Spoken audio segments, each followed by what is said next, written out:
Hello students. So this is the syllabus of third term course of class 3 subject English, and in this video we'll discuss the first chapter, that is Akbar meets Birbal. Akbar meets Birbal. Before we start the chapter, let's find out who was Akbar. Akbar was the greatest of all Mughal emperors. He had 9 most learned men in his court. They were called the Navaratnas. Birbal was one of them who was known for his wit and cleverness. So, Akbar was the greatest of all Mughal emperors. He had 9 most learned men in his court. Among the 9 learned men, Birbal was one of them who was known for his wit and cleverness.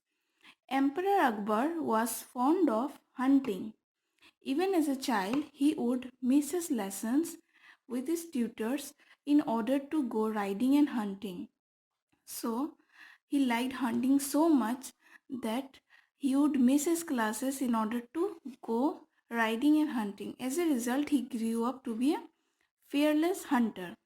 One day, while chasing a tiger, Akbar and a few of his brave soldiers rode too far out from the royal capital at Agra and realized that they were lost. They lost their way. It was hot and dusty, and they were getting tired riding slowly. They reached a place where 3 roads met. Ah, at last we see the road, said the emperor. Which way shall we go? Which road goes to Agra? He asked his soldier. He asked this because he don't know the way. The roads all looked the same. They were pretty similar to each other, so they could not find which shall they go, which way shall they go. It was hard to tell which road led to Agra.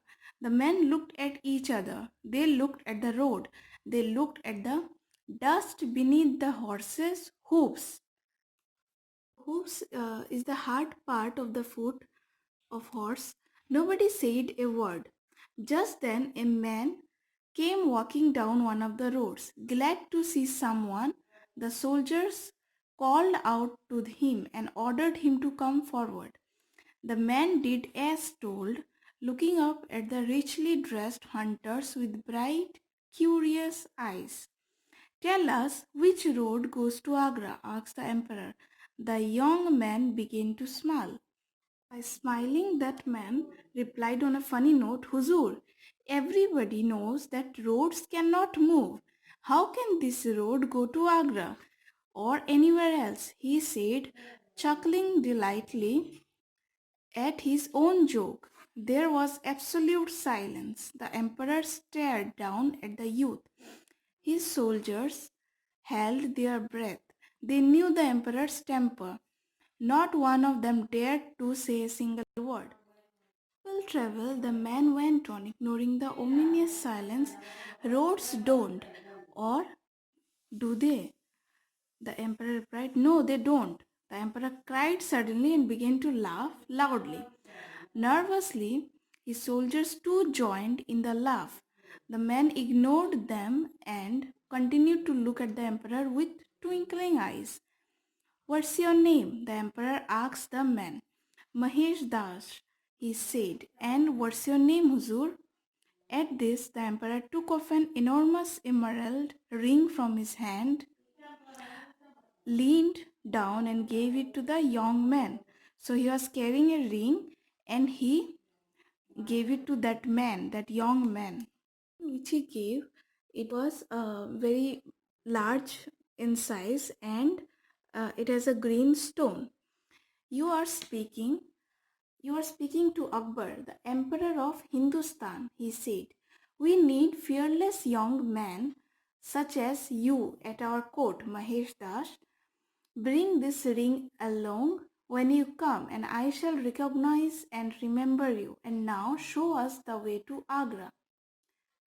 So he was impressed by the wordings of Mahesh Das, and he offered the ring, and he asked him to come to his court with this ring, and he shall recognize him by seeing that ring.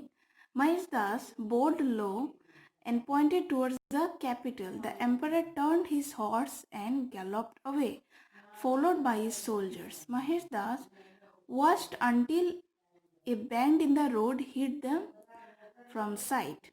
Mahesh Das showed the way to the capital, and he was standing at that point and watching until a bend in the road hid them from sight.